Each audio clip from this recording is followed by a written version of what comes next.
Matthew, we're back out, fight number 9, back at Olympia, your boxing home, where we've got another 6 rounder for you, but I think this is going to be your third 6 rounder, is it? Yeah, third, and hopefully it'll be my last one. Hopefully I can push on from this, but I need to obviously get this one out of the way first, get the job done in June, and then go from there. Like we said before, have to take it fight by fight. Well, last time out was Dean Wilkinson, and I think the fight before that, again, where you had your 6 rounds against Carl Turney, you're showing those signs of that maturity, you know. Keep forgetting you're still only 23 years old, but you've looked quite vicious and quite nasty in there in both your last 2 fights. Yeah, I mean, I was unlucky not to get call out of there. I put him down the first round. Yeah, and maybe just took off a little bit where I could have put on him a bit more to get him out there. But it's I'm happy to get the 6 rounds in the bag too.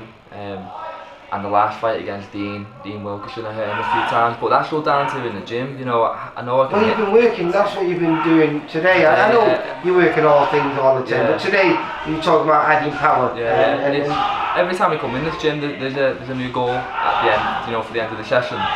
But that's it. It's just power. Just trying to get these guys out of there, and that's what people come to see. They want to see knockouts. They want to see people going down and stuff.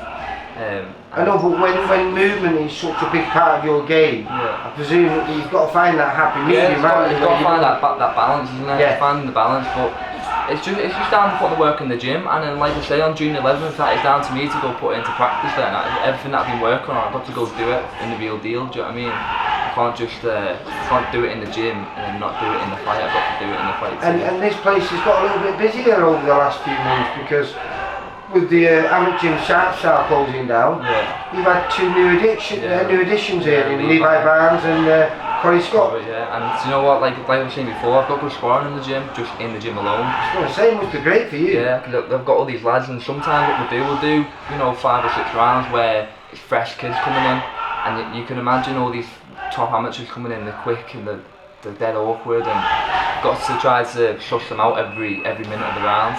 And it's good. I've got Levi, Corey, Ali, young Mike Jennings.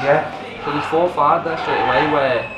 Because you were the baby of the bunch, as in weight sizes. Because most of the kids in here are middleweights and super middleweights, aren't they? So like I say, all these new additions that you've had are only going to benefit you. Hopefully, it's coming at the right time, because this is, like you were saying before, this 6 rounder, hopefully before the end of the year, maybe an 8 rounder. Yeah, definitely. Well, Reigns are off in 2023. Pardon? Reigns are off in 2023. Yeah, I mean, I'm happy to take a fight like if it pops up before the end of the year. Like I was saying before when we had a little chat. If anything pops up, I'll take it. But if nothing pops up, I don't want to wait around. So I want to just keep progressing, keep busy. Keep doing, like, move up the rounds, move up the step up in opposition too, and then when a fight comes, I'll be ready. But there's no point just waiting for a fight to come when I could be developing. Do you know what I mean? So it's not a quick sprint; it's a marathon. It's that thing where people say about it's okay being ready, but you've got to stay ready. Yeah, definitely. And then the only way you do that is by staying in the gym, working hard, and like I say, taking every fight that's across your way. You can imagine if you're waiting for a fight and nothing's popping up, it can be quite demotivating, and you can go a little bit stale, you can go a little bit like maybe not being dead strict on your diet. I think that fight you missed out on the end of last year.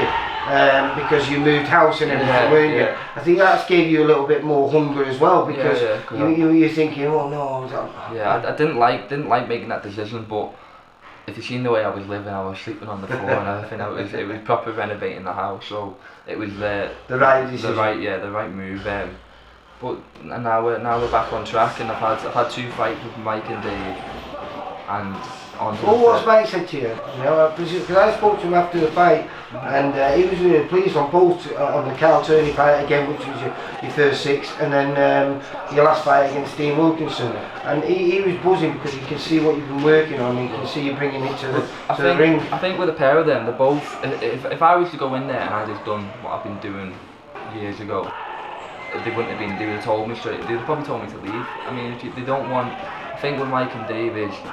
it's respect where if you come in, you give it everything and you listen to them, then they'll give it all back to you. But if you come in and you're not listening, you're doing your thing, then you're wasting your own time and their time, and you don't get much off both of them. They'll give you a little thumbs up maybe, like, oh, you've done that, but that's it, and I like that because I think sometimes you don't want to be getting smoke blown up your ass all the time or anything. You know, if you get just a good well done there, that'll do. Do you know what I mean? But you know you can do better, and that's what I think they've got that sort of. They've got the right balance between not making you. They've got an arm around you, but they're not making. They're not smothering you. Where you can get comfortable. You need a little kick up your ass sometimes. There's no nonsense. That's what this is. No nonsense. You have fun, but there's no nonsense. Yeah.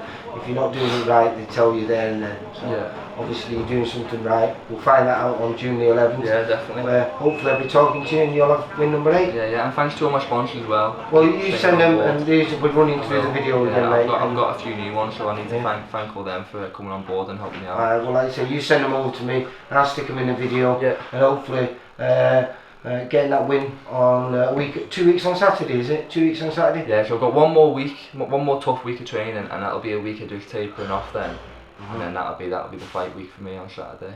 Alright mate, I'll see you 2 weeks on Saturday. Spot on, Lee, nice one, thank you. Matthew, take care mate. Bye. Cheers mate, nice one. For all boxing info, news and latest interviews, amateur and pro, across the north, click and subscribe.